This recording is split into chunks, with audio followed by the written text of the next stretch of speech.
Hi, this is RachelHappe from the Community Roundtable. Oh, good. You're in Boston, right, Rachel?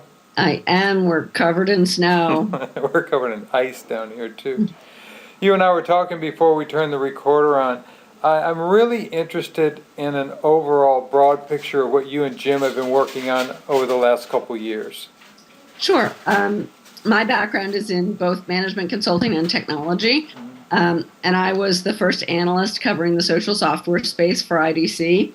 And maybe I drank a little bit of my own Kool-Aid, but I was looking at the space and saying, oh my God, network communications changes everything. Yeah.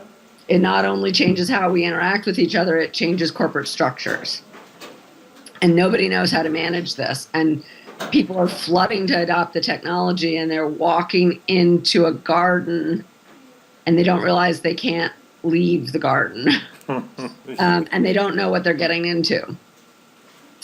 And so we set up the Community Roundtable really because we believe that the discipline of managing these opt-in environments was critical to market success. And that if there wasn't an entity advocating for the management approach, it would stall the market because it's a critical skill set to be successful in this area. And we've always had the approach, although in the early days we didn't expose it quite as much, that community management is the new discipline of management. Yes, it's a role. Right now, there are community managers that sit and manage communities. Right. But in a decade, all communications is going to go through these networked environments, and you're going to have to learn how to get people to do what you want without telling them what to do, which is essentially community management. Like, how do you create the passion and the drive and the purpose so that people voluntarily contribute, participate, and engage with your project? Right. Well, there's two levels that you just talked about. One is the corporate level, the business level, and the second is the individual level. I mean, how do you get that engagement? Let's start with the corporate level. One of the dilemmas that I see consistently over and over is justifying the value of community in-house. How are you guys handling that? Well, it's interesting, and I, at an abstract level, I look at it, and if you think about business modeling and how we think about projections and our corporate value chains today, it's pretty linear and transactional and sequential. Communities are organic processes and don't act like transactional processes at all. So when you model and think about the investment and return, they look very different than what we're used to conceiving of as kind of a value chain. Right. So give me some metrics. What is somebody going to use to measure the value? Output, ultimately, meaning sales revenue, like does it save time, etc. The challenge is the return is offset from the investment. So early on, you can't look at ROI as a measure of success. But people are trying to use ROI as a measure of early success. And what you're really looking for is behavior change. Because if you can establish a new behavior, you can then extrapolate out the implications for ROI. Yeah. I've heard that a lot, that the community effort really is a part of change management. It is. And and the reason communities are interesting is they use social pressure to help normalize behavior change. And so they can establish and make consistent a behavior change in ways other methods aren't always successful. Give me an example. So the most obvious example from the offline world is Alcoholics Anonymous. Looking for a very complicated behavior change. They cannot do it without the group meetings and that community support. Because you fall off the wagon, and if you're doing this on your own, there's nobody to catch you and reboot you. So in all behavior change, no matter whether it's alcoholism or trying to collaborate in a new way, it's too easy when you get stressed to fall off the wagon. Running is a good example. I've been trying to gamify myself. social pressure is one of the ways I try and reinforce that behavior change for myself. It's interesting you say that. I'm part of a Fitbit competition. You know, the little Fitbit fits around your wrist. And and it really does drive the engagement, doesn't it? Because you get social acknowledgement, which is a really strong driver of behavior. And so that's why you use communities, is you're trying to change, you're trying to innovate, you're trying to do something different. And it's really hard to get people to change and then keep that change from slipping away when stressors are at it. It's interesting so that leads the discussion into the user level. When I'm talking to the other community advocates, what I'm hearing is there's basically three things. I'd like your feedback on that. One is you had to participate in the creation or the acknowledgement of content through blogs, through forums, however you want to participate.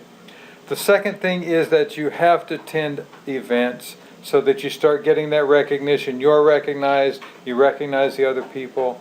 And the third thing I'm finding is once you start speaking at events, that's when the tipping point happens, and you become, you're looking at that, huh? Now, I found that consistent, and you haven't heard that before? That's how you become a thought leader. Mm-hmm. It's not how you build a community necessarily. I think that's a way that you, at the very top end of the communities, these are actually the people that people are following, that are driving the action. Maybe it's coincidental that they're speakers, I don't know, but it seems to me there's a three-step process that I've found through everybody that I've talked to.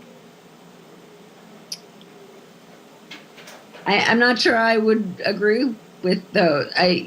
To me, communities is about a rich network of peers. So events, offline events, absolutely can increase the relationship development process. I mean, there's just nothing like being in person. Right. I've seen really rich virtual communities spring up where people have never met each other. And there's no one catalyzing person. There are leaders. There's people that participate more. They help tend the community. But I actually find if you're a community manager and you want to be a superstar, those two things don't go together very well, because what you're trying to do as a community manager is you're trying to bolster other people and highlight other people, because when you're going after complex behavior change, peers matter more than authority figures. So what you're trying to do as a community manager is highlight peers who have established a new behavior so that they're modeling it, and you're saying, look, everybody else is doing it. Right. Because if you're a single person in the community doing something, people can look at that single entity and be like, they're just weird. Yeah. Okay, let's take it then. I'm not sure I'd agree, but that's great. I have no problem with disagreement. You're wrong, but I have no problem with disagreement. I'd like to head it down the sales channel. As you and I talked before, I have a hard time justifying this to a sales staff. So if you were going in to talk to a sales staff for a couple minutes, what would you say to them the value of community would be in order to help them sell? hit rate. So I would never start a company. Now that I have a company that I've started that has a community, I would never start a company without a community again. I learned so much about my customer from my community that I know which ones that I'd like to do more work with. I know immediately. And so when I sell, I don't even think of it as selling. I am extending my collaboration with a customer, and it doesn't even feel like, yes, there's a significant monetary exchange there, but it's very collaborative. So like it changes the feel of the sales process entirely. And the other thing it lets me know is it allows me to watch other people and know that I don't actually want to engage with him at another level. Nice. Because I cannot help them be successful. And when I do blind sales, meaning when we do some where we get a referral and we do a big project with them, the ramp up and the disconnect at the beginning it's much harder to align where we're going because I don't know them already. And so if you're doing a complex sale, I can't imagine not having a community anymore. And then you look at the other end of the spectrum and you look, there's some great case studies from Lowe's and Black & Decker, kind of in the same industry, different use cases. So Black & Decker years ago, their sales agents who sold to Lowe's and Home Depot and the like, started uploading pitches around tools to like an internal YouTube. And it helped spread knowledge of how to sell those tools across the sales force in a way that they just never could do that before.